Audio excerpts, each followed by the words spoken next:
आवाज़ India TV में आपका स्वागत। मैं हूं अमन कामले। हम सब जानते हैं कि जिस तरह की घटना हुई है हाथरस में और बलरामपुर में, और इसके साथ साथ यूपी के ही कुछ दो और जगह पर भी इस तरह की घटनाएं सामने आई हैं बलात्कार की। लेकिन जिस तरह से हाथरस की घटना ने हमें झकझोर करके रख दिया, आज सुबह बलरामपुर की भी घटना संज्ञान में आई। ये जिस तरह के मामले इस देश में हो रहे हैं, विशेषतः यूपी में, ये हमारी सिस्टम पर एक बहुत बड़ा कलंक है।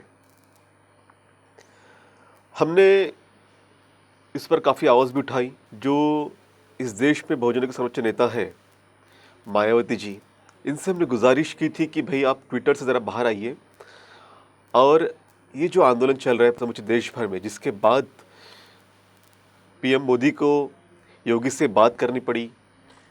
योगी ने एक कमेटी बनाई और ये कहा कि मुआवजा 25 लाख देंगे, घर देंगे, एक व्यक्ति को नौकरी देंगे। इसके बाद बहन मायावती जी भी आज सामने आई।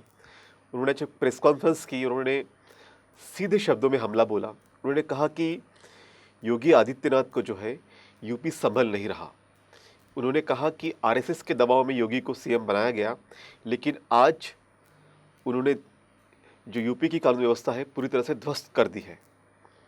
और उन्होंने ये सुझाव भी दिया कि योगी फिर से जो है अपने गोरखपुर के मठ में वापस चले जाए, और उन्होंने गुजारिश की केंद्र सरकार से कि योगी को तत्काल प्रभाव से जो है इस्तीफा दे देना चाहिए। ये अच्छी बात हुई कि मायावती जी सामने आई, उन्होंने प्रेस कॉन्फ्रेंस की। हालांकि 2 दिन पहले भी उन्होंने पीसी की थी, लेकिन वो बिहार में जो गठबंधन हुआ है बीएसपी का और आरएलएसपी का, उसके संदर्भ में थी। वहाँ पर इस तरह का कोई खास जिक्र नहीं था, लेकिन आज के प्रेस कॉन्फ्रेंस में उन्होंने अपना एक अच्छा स्टैंड रखा।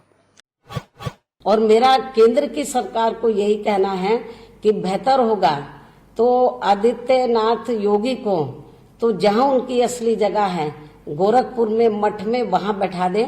और यदि उनको गोरखपुर का मठ भी अच्छा नहीं लग रहा है तो अयोध्या में राम मंदिर का निर्माण हो रहा है, तो बीजेपी ये काम उनको सौंप दे।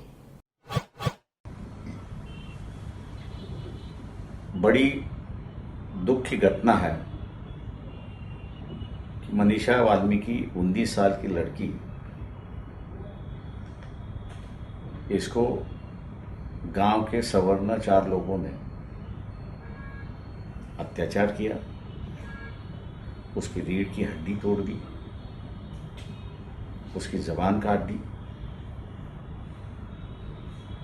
और उसको मर गई इसलिए फेंक दिया।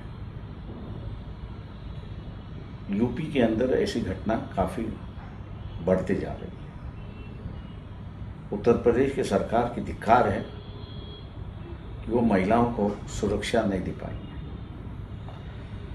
मैं तमाम लोगों से आग्रह करता हूँ कि ऐसी घटनाओं को हम लोगों ने विरोध करना चाहिए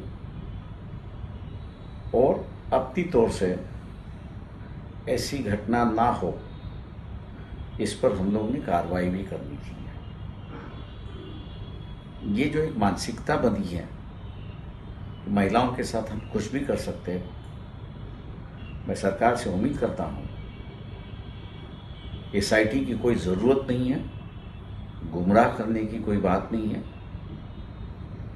उस लड़की का बयान है कि उनको किसने मारा है, उसने नाम भी दे दिए हैं, तुरंत अरेस्ट हो गए हैं। बाबरी मस्जिद गिराने पर जो जजमेंट आया है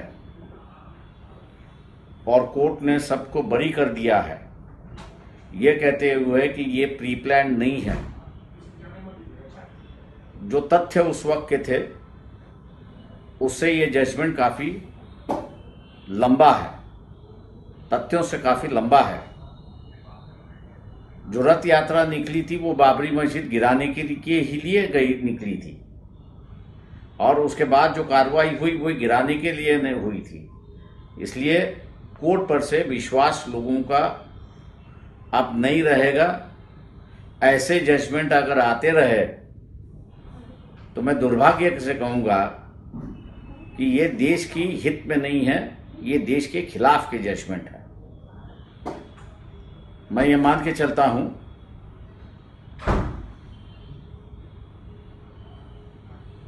कि लोग धार्मिकता की ओर से जा रहे हैं, धार्मिकता को बढ़ावा दे रहे हैं और देश को जो है वो नीचे दिखाने की बात हो रही है।